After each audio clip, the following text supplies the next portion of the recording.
Tu as déjà senti ce vide, ce poids invisible qui pèse sur les épaules, même quand tout va bien? Tu as déjà regardé ton écran, tes factures, ton agenda surchargé, et tu t'es demandé, mais où est passé le bonheur simple? Il y a plus de 2300 ans, un homme a posé exactement la même question. Pas dans un bureau high-tech, pas sur un podcast viral, mais dans un petit jardin d'Athènes, entouré d'amis, de silence et d'oliviers. Son nom? Épicure. Et non, il n'était pas ce gourmand avide de plaisir que l'on croit. C'était un guérisseur de l'âme. Un sage qui a osé dire que le bonheur ne se trouve ni dans la richesse, ni dans la gloire, ni dans la course effrénée au plus, mais dans le assez. Bienvenue sur le Samouraï Sage, une chaîne où la sagesse ancienne vient éclairer nos vies modernes. Aujourd'hui, je t'invite à marcher avec moi dans le jardin d'Épicure. Pas pour fuir le monde, mais pour y revenir plus libre, plus léger, plus vivant. Mais avant d'aller plus loin, si ce que tu viens d'entendre résonne en toi, si tu sens, au fond, que tu as besoin de cette sagesse, fais un geste simple, mais puissant. Clique sur le pouce bleu. Ce petit clic aide YouTube à partager cette vidéo avec d'autres personnes qui, comme toi, cherchent un peu de calme. Abonne-toi à la chaîne Le Samouraï Sage pour ne manquer aucune de nos explorations de la sagesse ancienne au service de ta vie d'aujourd'hui.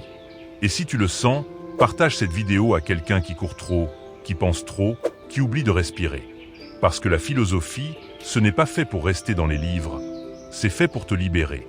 Maintenant, entre dans le jardin. Il était une fois, sur une île minuscule, bercée par la mer Égée, un garçon né sous le soleil grec, en 341 avant notre ère. Son nom, Épicure. Pas un héros de légende, pas un général, pas un prophète. Juste un observateur attentif de ce qui fait trembler le cœur humain. La peur, le désir, la solitude, l'espoir. Très tôt, il comprit que la philosophie ne devait pas rester enfermée dans le discours des académies. Elle devait guérir. Il étudia, voyagea, douta. Il lut Démocrite, ce visionnaire qui disait que tout, les étoiles, les larmes, les pensées, n'étaient que poussière d'atomes dansant dans le vide. Mais là, où Démocrite voyait une mécanique froide, Épicure y vit une brèche infime, un frémissement, une déviation aléatoire dans la chute des atomes. Et dans ce frémissement, il plaça ta liberté. Oui, ta liberté. Parce que si tout était déterminé, alors tu ne serais qu'une marionnette. Mais non, tu peux choisir, tu peux penser, tu peux te libérer. Et les dieux? Ils existent peut-être, ces dieux immortels et parfaits.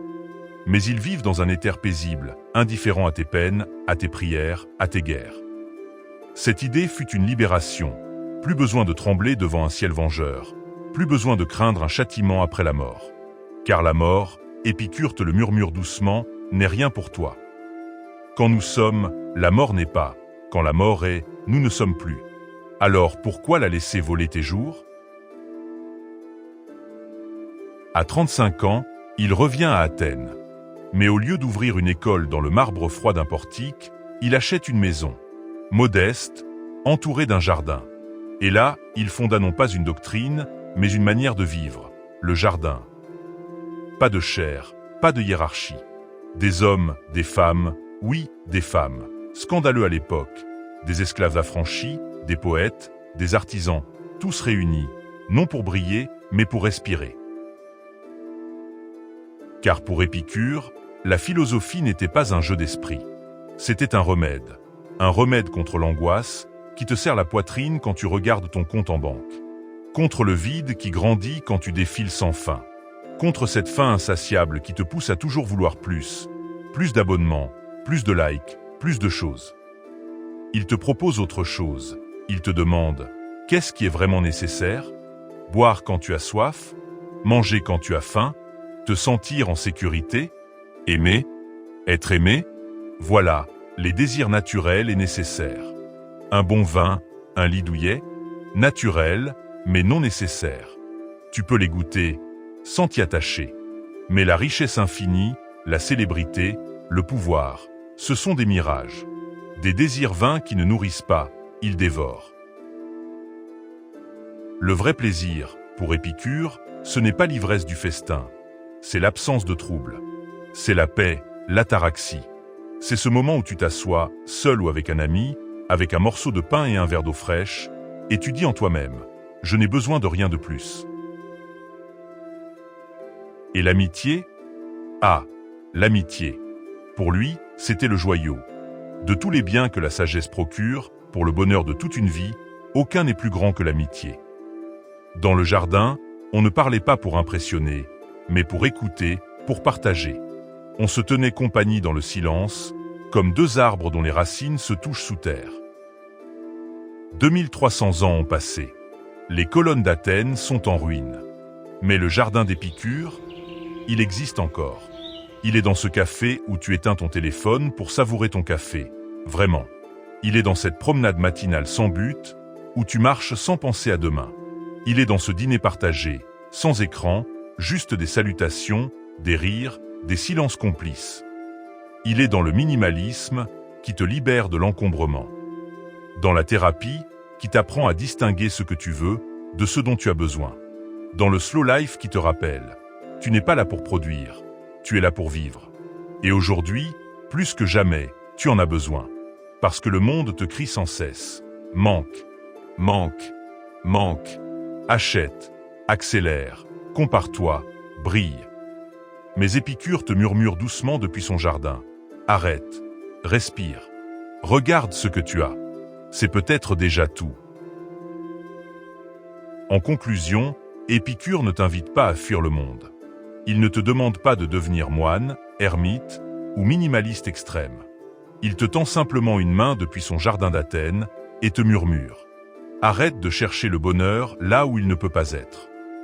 Car le vrai luxe, ce n'est pas ce que tu possèdes. C'est ce que tu n'as plus besoin de craindre.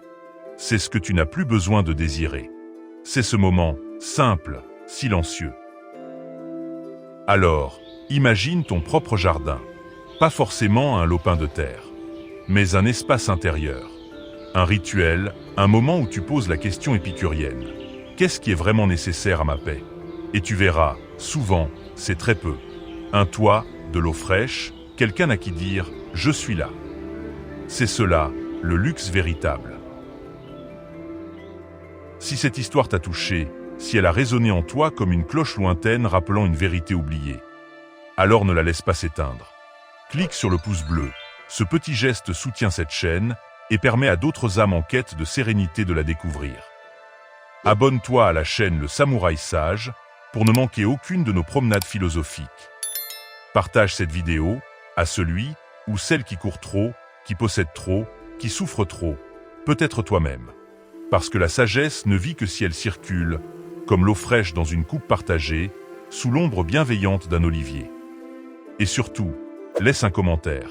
Dis-moi, dans ce monde de tumulte, quel est ton plaisir nécessaire? Celui sans lequel ta vie perdrait son goût.